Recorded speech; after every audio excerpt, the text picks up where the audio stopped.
Hallo, mein Name ist Jan Hoffmann von Music and Stuff.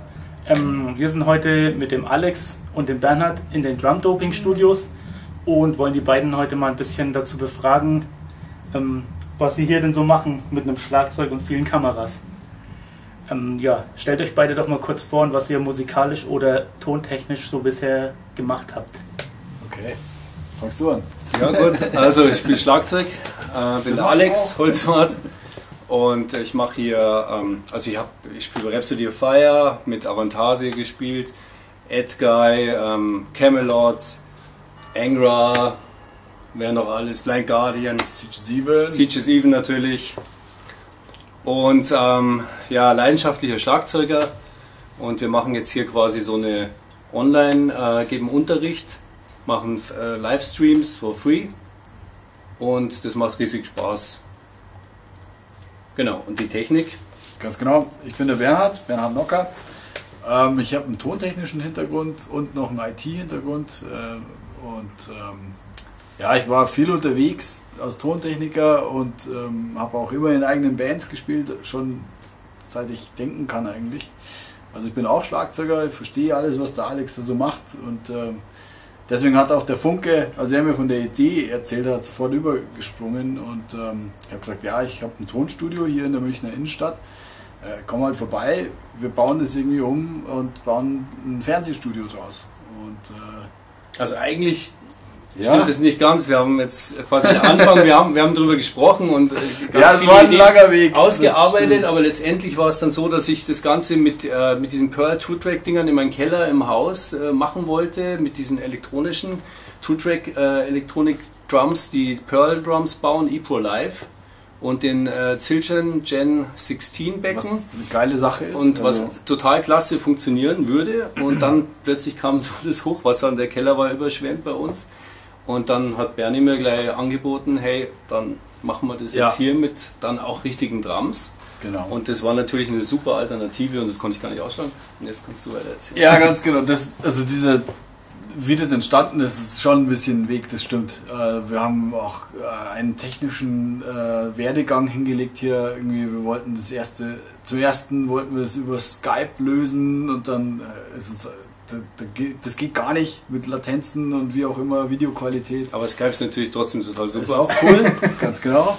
Ja, aber wir sind jetzt bei einer eigenen IT-Serverstruktur gelandet und aber ich erzähle viel zu viel von dem Background. Das ist wichtig. Ja, okay. Also für uns persönlich. Ja, ey, boah. Das war die viel Arbeit. Ist halt Wir haben viel Arbeit reingesteckt, damit die Qualität für den, der dann teilnimmt, extrem gut wird. Ganz einfach. Ja, ich meine, gut, für Musik ist das ja auch wichtig. Ja, ist halt Leidenschaft auch. Also beim Alex, der ist halt leidenschaftlicher Drummer und Lehrer. Also ich kann nur Schlagzeug spielen, das ist wirklich das Beste, was ich kann und das war es dann meistens auch. Und, deswegen ist es super, ohne Bernie hätte ich da auch nicht, wäre ich nicht so weit gekommen natürlich auch, jetzt mit der ganzen Ausführung. Ich bin kommt dann immer mit so Geräten daher und schau, was es gab. Immer hier und wenn er dann mal irgendwie weg ist, unterwegs ist und ich muss alleine streamen, dann sitze ich da mit allen Knöpfen. Da muss er tausend. Das ist Wahnsinn, aber es ist immer super, weil dann kriege ich erst mit, was da alles dahinter steckt. Ja.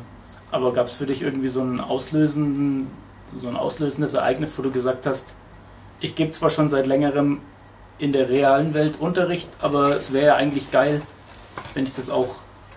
Also der Auslöser war eigentlich, wir sind immer mit Rhapsody weltweit unterwegs und das war vor ein paar Jahren, hat mich mal, ich glaube das war jetzt ein Südamerikaner, hat mich gefragt, sag mal, kannst du nicht Skype Online-Unterricht geben, irgendwie sowas und diese Idee, die war immer so im Hinterkopf geblieben, weil die Technik halt einfach damals nicht so gut war, dass man das irgendwie, man kann ja nicht, man kennt es vielleicht, wenn man in der Welt rumreist, wie das mit den Latenzen ist, wenn man mit jemandem alleine telefoniert, das ist Wahnsinn, da bringt man sich um gegenseitig so ungefähr, weil alle gleichzeitig sprechen oder es passiert nichts.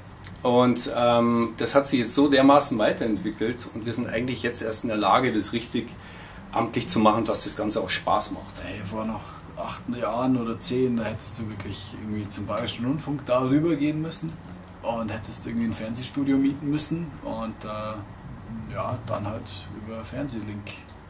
Genau, kannst du nur so ganz grob sagen, wie ihr das jetzt technisch gelöst habt, wenn ihr das über einen eigenen Server, wie du sagst, machst? Ja, das ist halt ganz einfach. Wir encoden hier vor Ort und beamen das auf einen großen IT-Dienstleister, der halt eben nur einen Backbone hat, damit da viele tausend Leute im Prinzip auch zugreifen können.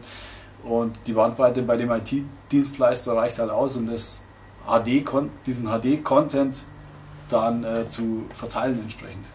Genau, ab wie viel Bandbreite denkst du, kann man das so ungefähr machen? Oder? Boah, also ich glaube, bei so einem IT-Dienstleister, den wir da haben, da geht es ab 100 Mbit Upload los. Okay. Und wenn mehr Zugriff ist, dann wird das kaskadiert, dann geht es halt 200 Mbit und es geht immer weiter, je nach Zugriff. Also, ja, das war auch ein Weg, das war eine Entwicklung. Wir wollten es von hier machen, haben verschiedene Lösungen ausprobiert und ja, irgendwie bin ich dann drauf gekommen, dass man das so lösen kann und so haben wir es durchgezogen und das funktioniert super. Okay, wie viele Kameras habt ihr dann hier im Betrieb, wenn ihr... Also wir haben jetzt zurzeit 7, ich denke schon noch an ein paar mehr, irgendwie über ein paar mehr nach, aber erstmal sind 7 ganz schön viele. Und also für mich, wenn ich alleine dann mal stream, sind 3 genug, aber es ist schon ganz cool mit mehreren Kameras. Ja, du kannst das echt, also es werden immer mehr. Es ist immer witzig zu sehen, wenn wir das Video bearbeiten, das wir aus dem Stream immer aufnehmen, dann merke ich erst, dass diese verschiedenen Kamerawinkel das noch interessanter gestalten als hier live sogar. Ja. Also du kannst ja hier auch schauen und den Füßen zuschauen oder oben rum, den Händen, aber dass du beides gleichzeitig zum Beispiel im Fokus hast und so, das geht ja nicht. Aber es geht über die Videotechnik, ist es möglich. Ja. Bild im Bild halt vor Ganz allem genau. auch. Das sind halt so die Vorteile. Ich meine, du hast halt bei diesen Online-Streams, bei dem Online-Unterricht halt immer die Komponente, Offline-Unterricht ist immer von der Qualität, das kann man nicht ersetzen. Das wollen wir auch überhaupt nicht. Es ist ein Appetizer, was wir hier machen für eigentlich diese Sparte Metal, für Blind Guardian-Fans aus, was weiß ich, Uruguay, die halt irgendwie keine Chance haben und die haben jetzt hiermit eine ganz gute, spannende Alternative. Wenn jemand hier in München Schlagzeugunterricht nehmen will, der soll ins Damals Fokus gehen. Besser geht es einfach nicht. Also, und man kann ergänzend sich Appetit holen einfach mit diesen Sachen für den Musikbereich, für die Sparte, die wir machen. Das ist halt nun mal einfach der Heavy-Bereich. Wir machen natürlich auch ternäre Sachen, Basics, wodurch ich eigentlich so meine Qualität in Anführungsstrichen ein bisschen so bekommen habe, die für mich wichtig waren, die nehmen wir natürlich mit rein. Aber wir machen jetzt hier nicht eine Jazz-School oder so. Und die Sachen, die kann man ganz prima bei den Local Coaches lernen. Absolut. Und genau. Und das siehst du als Lehrer so und ich sehe es als Schüler. Also ich bin ja auch am Damals Fokus, das ist genauso. Das kann man nicht. Ich muss dahin, weil ich muss meine Bewegungen checken lassen und so und da muss der Alex drauf schauen und das kann ich nur da und irgendwie, wenn sich irgendwas komisch anfühlt oder so, das muss ich ihm da erzählen.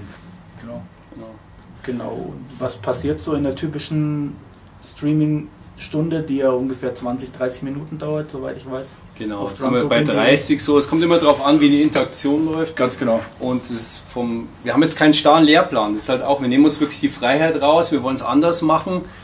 Wir haben hier die Möglichkeit, dass durch die Interaktion via Chat, die Leute können uns irgendwie Fragen stellen, wenn die irgendwas gesehen haben, hey Alex, wie hast du das gemacht oder wie hast du wie komme ich überhaupt auf so eine Kontrolle oder irgendwelche Fragen. Oder die haben irgendein oder sagen, was hast du für ein T-Shirt, wo hast du es gekauft, H&M oder wo ist das her? Oder was kochst du heute Abend oder ihr habt besseres Bier als wir, die Limonade in so und so. Und wir können über alles reden und wir können auch so quasi den Fahrplan bestimmen mit den Teilnehmern. Das heißt, ich besuche ab und an oder manchmal kommt es von Alex und uns und manchmal kommt es aber eine richtige Frage, wo wir sagen, coole Frage, das müssen wir behandeln. Wir nehmen eigentlich alle Fragen ernst. Wir haben jetzt noch den Luxus, wir haben eine Pipeline, da sind die ganzen Fragen, die aus den letzten Stunden quasi noch auf der Warteliste sind. Es wird, wenn es kurz noch abgehandelt wird oder länger oder irgendwie, dann es wird abgehandelt. Das heißt, das ist alles progressiv. Und das läuft für sich selber und das finde ich total mega spannend, weil das ist jetzt gerade der Anfang. Total, wir sind am Anfang, aber es gibt schon so die Regulars, irgendwie die jede Lesson kommen und immer dabei sind und so, also das ist völlig überwältigend eigentlich. Super. Ihr habt vorhin ja schon gesagt, ihr bereitet die Videos quasi nach dem Stream auf. Also das Streamen an und für sich ist ja kostenlos, kann man sich die Videos danach auch kostenlos anschauen? Der Alex macht immer ein Recap-Video, sagt die Message nochmal, gibt er nochmal raus.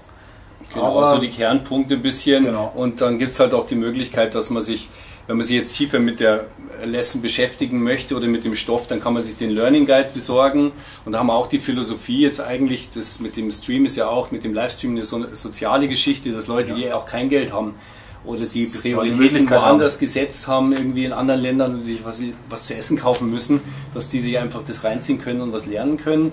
Und dann gibt es halt auch jetzt eben diese Philosophie für den Learning Guide. Du kannst deinen eigenen Preis festsetzen von 5 Euro in 5 Euro Schritten aufwärts, wie viel du zahlen willst. Genau. Dann kriegst du den Learning Guide mit einem Video, das wir recorden, quasi ein Play-Along-Video mit den Übungen in einer langsamen Geschwindigkeit mit Click-Track, mit den wichtigsten Basic-Übungen und dem ganzen Unterbau. Ja. Stickings, diese ganzen Pattern, die wichtig sind, ja.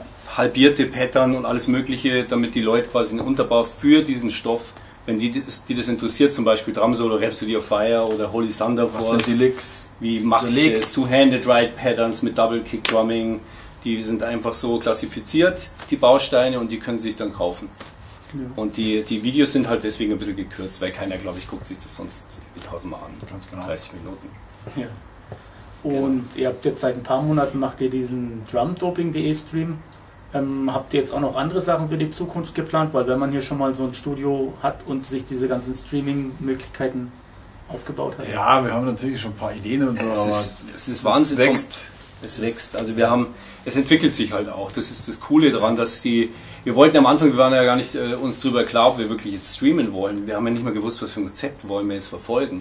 Wollen wir Videos machen und so weiter und so fort. Aber die Lebendigkeit ist halt das Geile, das Coole, dass die Leute... Aktionen, die können... Das ist wunderbar. Das ist fast so schwarmintelligent, weil die bringen was rein und wir verwerten es wieder, dann entsteht wieder was anderes, dann bringen die wieder was rein, das ist super. Also wie eine Bühne, das ist wie so ein Virtual Classroom weltweit. Ganz genau. Das ist ein Klassenzimmer und du bist jetzt hier und hast hier und bist verbunden mit Argentinien, Spanien und England, Portugal, England ist einer. An der Amerikaner natürlich. Amis und Wahnsinn. Das gibt dann so eine Interaktion und es ist so eine Brüderschaft irgendwo. Das haben sie selber geschrieben. Ey, es ist unglaublich, was da passiert. Also es ist wirklich was Großes irgendwie. Macht tierisch Spaß. Macht echt Spaß. Das ist unsere eigene Live-Show. Was aber auch cool ist, wenn jetzt einer wirklich ganz intensiv irgendwie noch was lernen will und explizite persönliche Fragen an den Alex hat, dann kann er den Alex auch irgendwie sich verabreden auf eine One-on-One-Lesson. Genau, das ist das neueste Ding, was wir jetzt auch noch dazu nehmen. Genau, das ist Privatunterricht quasi in die Ferne. Genau. Ja. Auch die 7, 8, 9, lass es irgendwann mal 10 Kameras sein mit halt in HD-Qualität und dann kann ich die Drummer halt auch entsprechend sehen. Also Alex sieht den Drummer und der Drummer sieht den Alex über die ganzen Kameras. Genau. Sehr schön. Super, cool, dass ihr das gemacht habt. Toll, dass ihr da seid. Music and Stuff. Unterstützen super cool, wunderbar. Ja. Und so weiter. Immer wieder gern.